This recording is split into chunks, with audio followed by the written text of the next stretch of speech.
Un buen día para todos y para todas.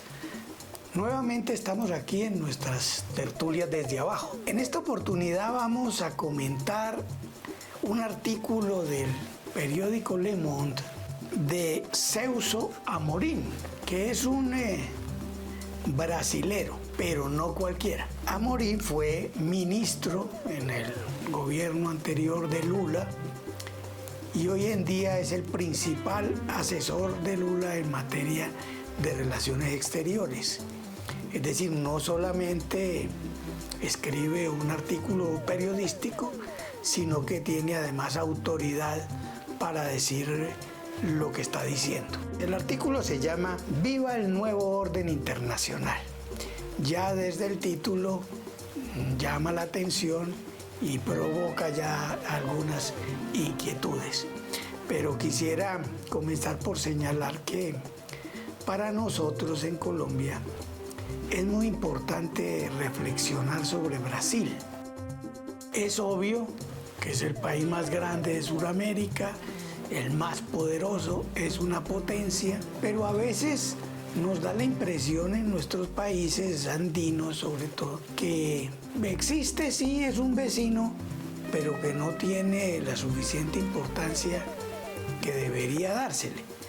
Y eso sucede en Colombia, donde incluso en materia cultural, en literatura o en cine, hay una mirada muy displicente sobre lo que nos llega de Brasil. Este artículo se ubica en un contexto, que es la reunión de los países, los gobiernos de la CELAC con el gobierno de China. Recientemente, una reunión de fundamental importancia. En este periódico, claro, el informe especial o la sección central está dedicada a la confrontación entre China y Estados Unidos. Claro, ese es el telón de fondo, naturalmente, de la geopolítica en este momento. Pero nosotros aquí hemos propuesto referirnos al papel de Brasil como principal actor de Sudamérica en la relación con China. Y lo que vamos a comentar es la posición de Brasil y China frente al nuevo orden internacional, especialmente Brasil, y lo que representa para nosotros en Sudamérica. Pues decía yo que de entrada había unas inquietudes sobre el título. Sí, yo creo que lo primero que tenemos que observar sobre el título realmente es que se habla como si hubiese un hecho dado, y me parece que eso genera distorsiones en el análisis. Y digo como si hubiese un hecho dado porque si ese nuevo orden internacional ya estuviese, y resulta que no es tan cierto. Me parece que lo que estamos asistiendo es a la agonía del viejo orden. Y creo que la agonía del viejo orden no es lo mismo que el nacimiento o la instauración de uno nuevo. En este caso, pues, podríamos referirnos nuevamente a la famosa y archicitada frase de Gramsci, ¿cierto? Entre un viejo orden que no acaba de morir y uno nuevo que todavía es incapaz de nacer, aparece el monstruo. Y a mí me parece que ahí es donde tenemos que apuntar, porque lo que algunos señalan sobre nuevo orden, incluso quienes como Amorim dicen vive el nuevo orden, todavía no se definen qué tipo de nuevo orden es, hablando genéricamente, por ejemplo, en términos de la geopolítica, de las correlaciones de poder a nivel internacional.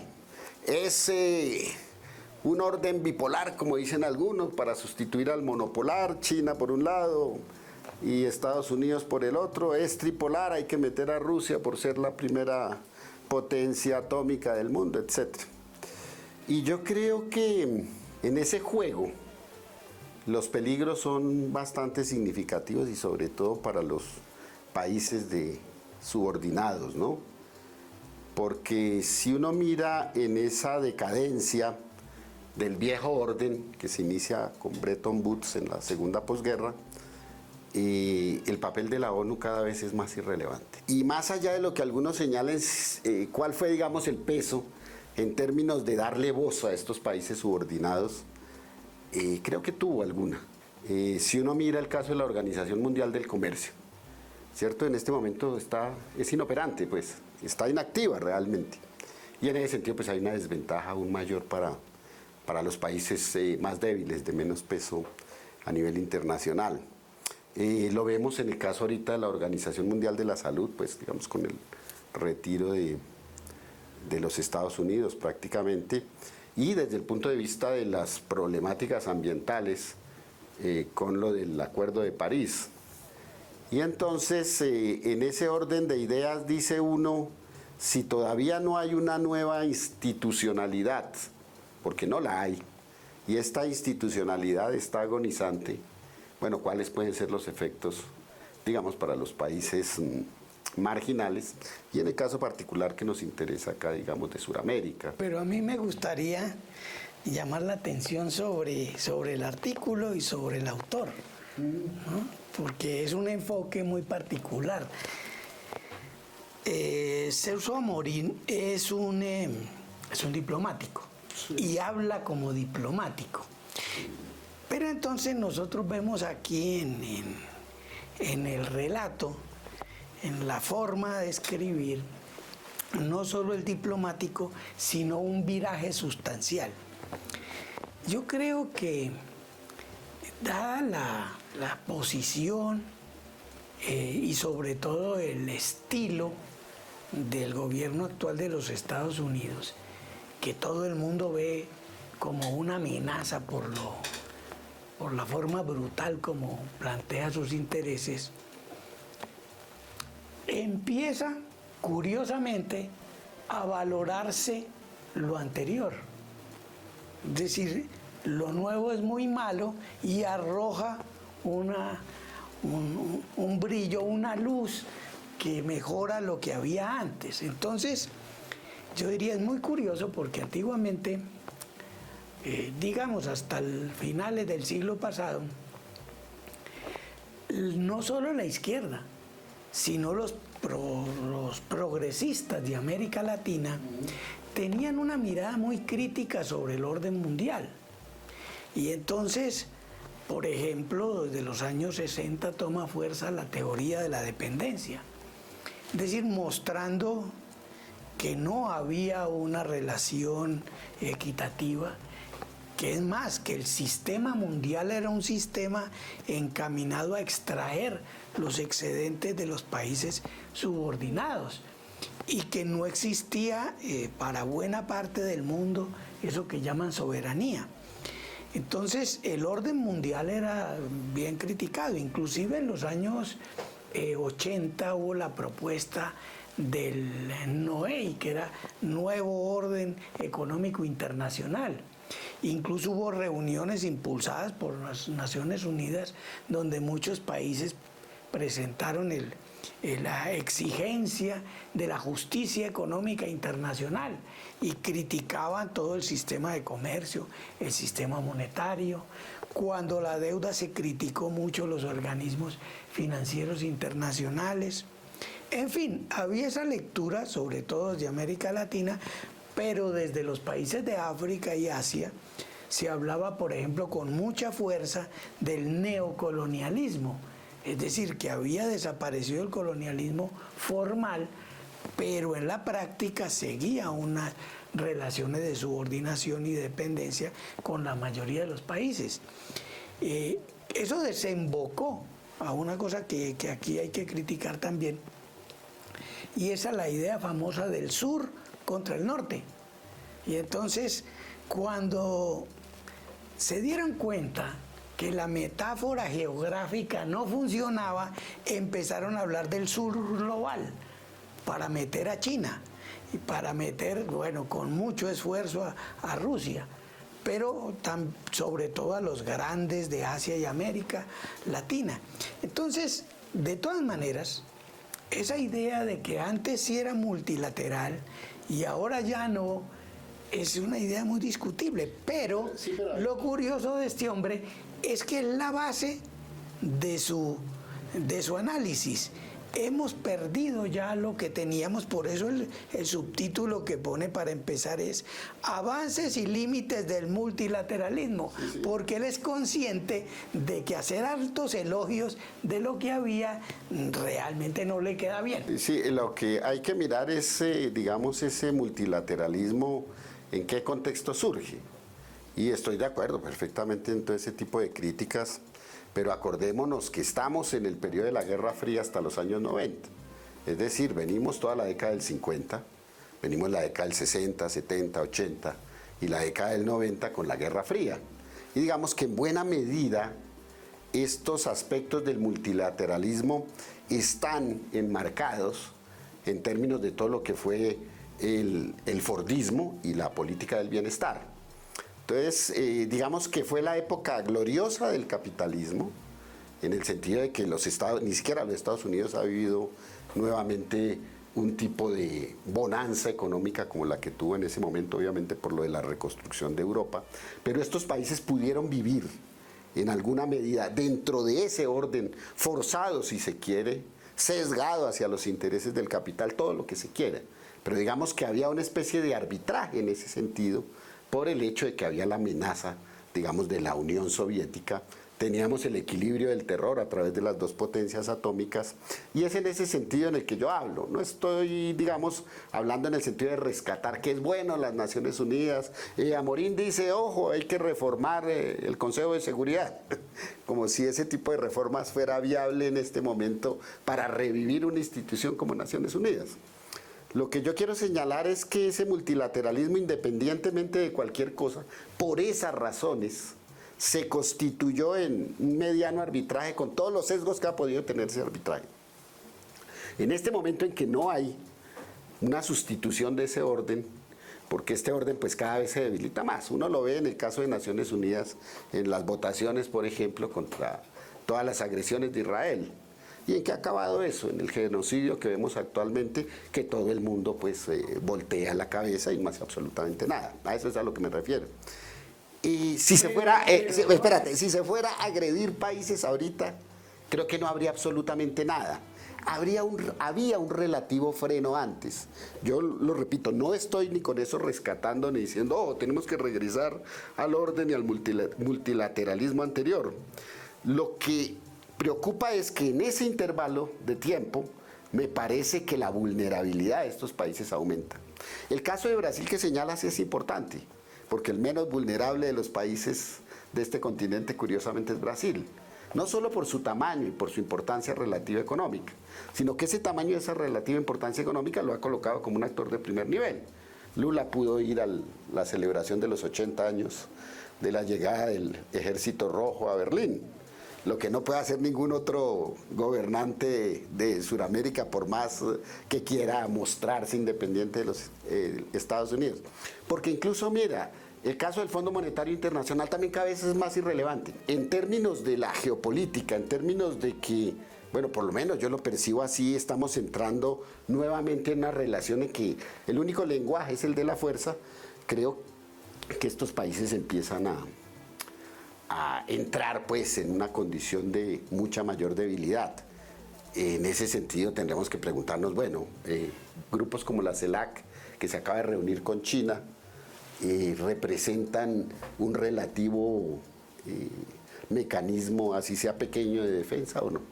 Es como la inquietud. Pero lo que yo trato de resaltar es que el orden internacional que había no es que tuviera sesgos, es que era un orden construido para defender y reproducir la hegemonía económica y también política y militar de los Estados Unidos.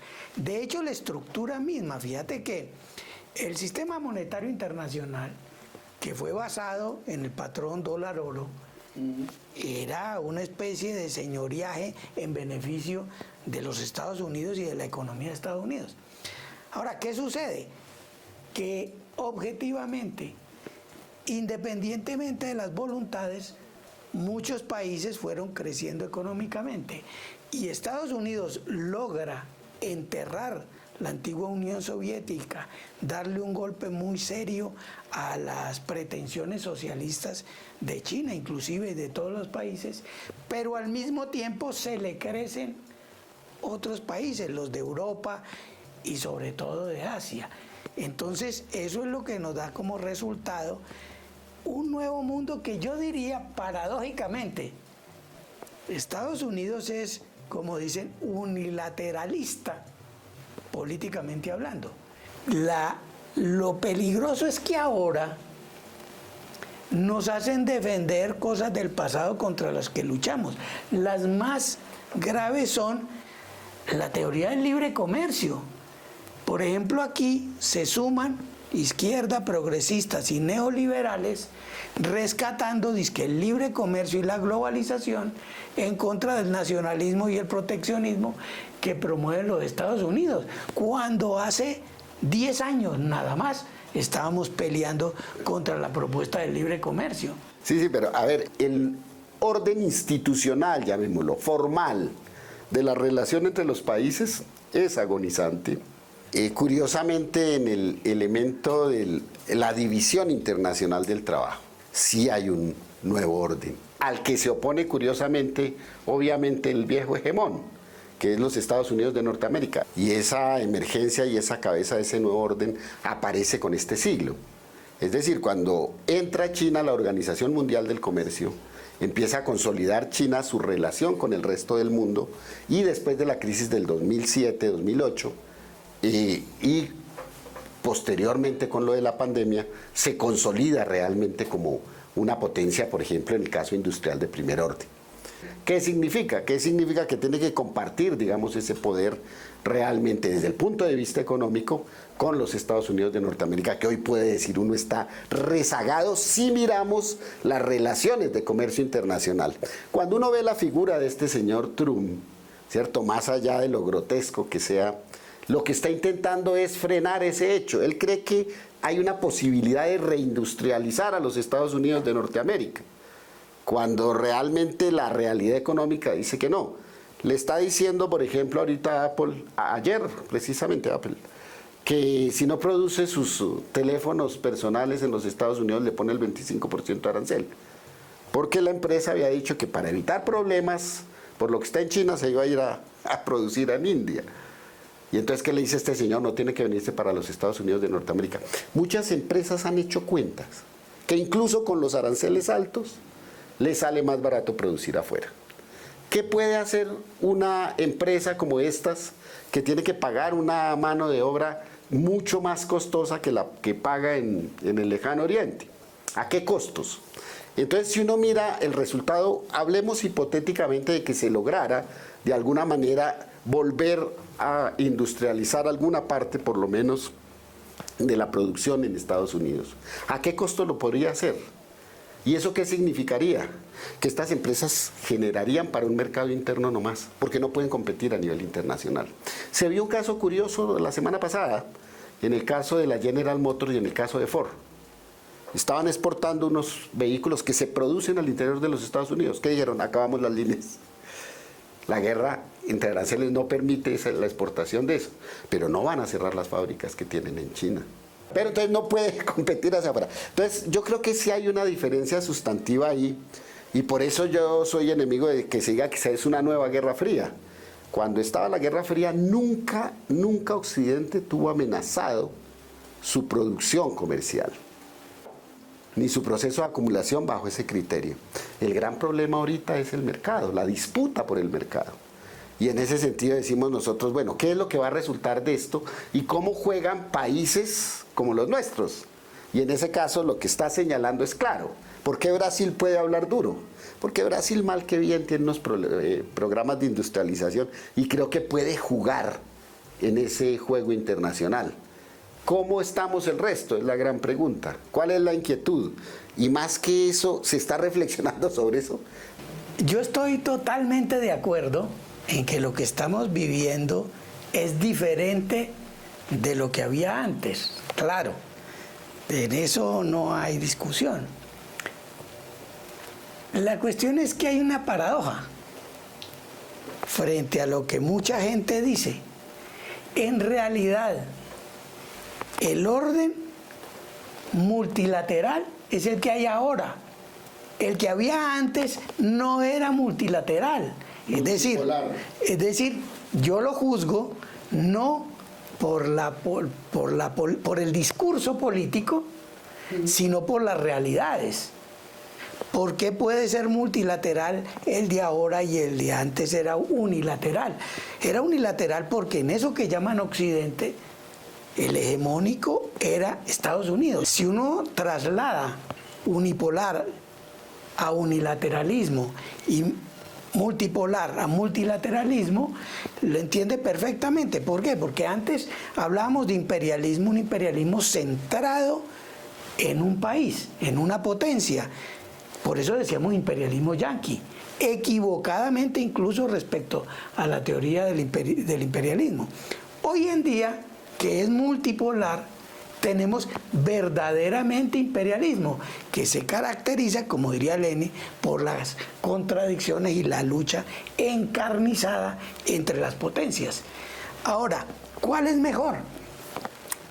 Yo me sentiría más a gusto en este momento, en esta situación, paradójicamente, porque lo decía Ho Chi Minh alguna vez que le preguntaron, pues la independencia frente a Estados Unidos y frente a Francia y todo, y él decía, a los países pequeños nos conviene estar en un escenario de equilibrios, porque así podemos movernos mejor. Cuando hay un solo poder, realmente la posibilidad de deshacerse de él es muy difícil. Entonces, en cierta forma, la situación actual ofrece más posibilidades que la anterior. Bueno, de ahí, y eso viene, aquí empieza la crítica contra Amorín, ya la mencioné. Eso es diferente a saludar la situación actual como un progreso. Él dice en una frase muy grave, dice que el anterior orden era un progreso civilizatorio. Y para él lo que hay hoy es un progreso civilizatorio mayor. Entonces, ¿por qué? Porque él sí dice que lo multipolar se convierte en multilateral. Y su ejemplo más grande es la emergencia de los BRICS, que él lo sigue llamando en su definición original, o sea, Brasil, Rusia, India, China y Sudáfrica. Él sabe, más que nosotros, que ya se incorporaron otros países a los BRICS, pero los BRICS verdaderamente son las potencias emergentes. Claro, ahí faltan otras de Asia, de la misma África, pero sobre todo de América, que podrían estar en ese escenario. Pero, ¿qué puede equilibrar a Estados Unidos en términos económicos? Estas potencias. Pero de ahí él salta al tema de la paz. Ese es el más criticable, porque él dice que el orden anterior, con todo y Guerra Fría, facilitó la paz y que ahora el riesgo es la guerra. Realmente a cualquiera le molestaría profundamente esa afirmación de Amorín, ¿no? Porque hay guerras que vivimos desde los años 50 hasta hace poco. Ahora comenzarán unas nuevas guerras, una nueva generación, pero la verdad es que el mundo no ha estado en paz en la situación anterior. Podemos hacer elogios y cantar loas al nuevo orden mundial, quién sabe, pero a Brasil sí le conviene. La posición de Brasil frente a América y lo que representa en relación con China, porque ahí hay unas discusiones con la derecha, pero sobre todo con burguesías u oligarquías como las de Colombia, pues que vergonzosamente han corrido a decir que nosotros no podemos salir de la órbita de Estados Unidos porque estamos perdidos y porque con ellos se nos garantiza la paz y la democracia, en cambio con los chinos tenemos en riesgo la paz y la democracia. Para empezar, pues hablar de paz y democracia da vergüenza realmente. Sí, a ver, es muy curioso esto, porque a lo que aludías antes de la teoría de la dependencia, acuérdate del caso de Rui Mauro Marini y lo que se decía por allá en los 70s, 80s del siglo pasado sobre el subimperialismo brasilero, que es una cosa muy curiosa. Los argentinos por eso mantienen una relación, y lo digo en el sentido emocional, muy curiosa con los brasileros, porque de alguna manera la economía argentina es cuasi dependiente de la brasilera. Aquí mismo, desde abajo, en la editorial, publicamos un libro de Raúl Sibeki que se llama Brasil Potencia, y es una crítica bastante heterodoxa y audaz. Y bueno, no, en ese sentido yo creo que es claro, o sea, el nuevo orden no se plantea, y aquí hablo del nuevo orden económico, porque yo digo, el nuevo orden ya desde el punto de vista institucional y formal, creo que primero no hay un vislumbre de qué puede llegar a ser en un relativo futuro en el mediano plazo. Pero digamos que lo que ya vemos en términos de la emergencia de dos potencias que antes eran o pertenecían al mundo marginal, que son los dos grandes gigantes demográficos, que es el caso de China, que ya pues juegan las grandes ligas como el antagonista principal del hegemón, y el caso de India, a la que se le proyecta aquí al 35, 40, incluso superar a China, por lo menos en términos de tamaño económico. ¿Qué espera hay? Porque yo creo que si esto no se analiza al interior de cuál es el fenómeno real del proceso de acumulación de capital, no hacemos absolutamente nada. Y uno lo que ve es que hay cada vez un proceso de concentración y centralización del capital mayor. O sea, las opciones productivas, por ejemplo, en términos de industrialización, con los desarrollos tecnológicos, algunos las vemos como relativamente remotas. No quiere decir que no pueda haber nada de industria, pero digamos que lo central de la producción industrial cada vez está mucho más concentrada. No solamente en algunos estados y en algunas naciones y en algunas regiones geográficas, sino desde el punto de vista económico. Bueno, ¿cuáles son las consecuencias de eso? ¿Cuáles son las consecuencias de que cada vez la producción, digamos, dominante en las relaciones sociales capitalistas, que es la industrial, los fondos de inversión son la muestra más fehaciente de ese proceso de centralización y concentración? ¿Cuál es el efecto sobre la política, que a mí me preocupa mucho? ¿Y cuál es el efecto sobre las relaciones entre los países? Uno ve que más allá de que el presidente norteamericano actual haya sobrevalorado su poder, que se vio pues después del fracaso relativo, el fiasco relativo que ha representado su amenaza con los aranceles, más allá de eso sí está señalando cosas. Y está señalando cosas, y es que las decisiones cada vez están en cúpulas más pequeñas. Bueno, ¿eso qué representa realmente para los sectores populares? Ya no hablemos en términos de naciones-estado. Ya me parece que hay un elemento bastante complejo sobre el que tampoco se ha reflexionado demasiado. Y es que si vos miras, existe casi que una fagocitación ahorita de los poderes judiciales y del poder legislativo y judicial por parte del Ejecutivo, ¿no? Este manejo de las órdenes, ¿cierto? El caso de Argentina y el caso de los Estados Unidos, digamos que son los casos icónicos, pero la Unión Europea está manejada también por una cúpula demasiado pequeña. Bueno, lo que podría decir es, cada vez este nuevo orden internacional no apunta más hacia ese proceso de concentración, y ese proceso de concentración económico no está apuntando hacia un proceso de concentración de las decisiones a nivel mundial. ¿Va a representar esto un corporativismo plutocrático y a nivel internacional igualmente? O sea, no sé, ya hay teóricos incluso sobre eso, ¿no? Los famosos teóricos de la Ilustración Oscura. Y cuando empiezan a señalarse y a plasmarse en libros este tipo de ideas, yo pienso que hay que colocar las alarmas. Me parece que es preocupante, porque ya incluso en estos teóricos de la Ilustración Oscura, el concepto de democracia, dicen, debe ser superado. Y deben ser superados no hacia algo mejor, sino van a decir los males del mundo que dicen están dados precisamente por esa noción de democracia.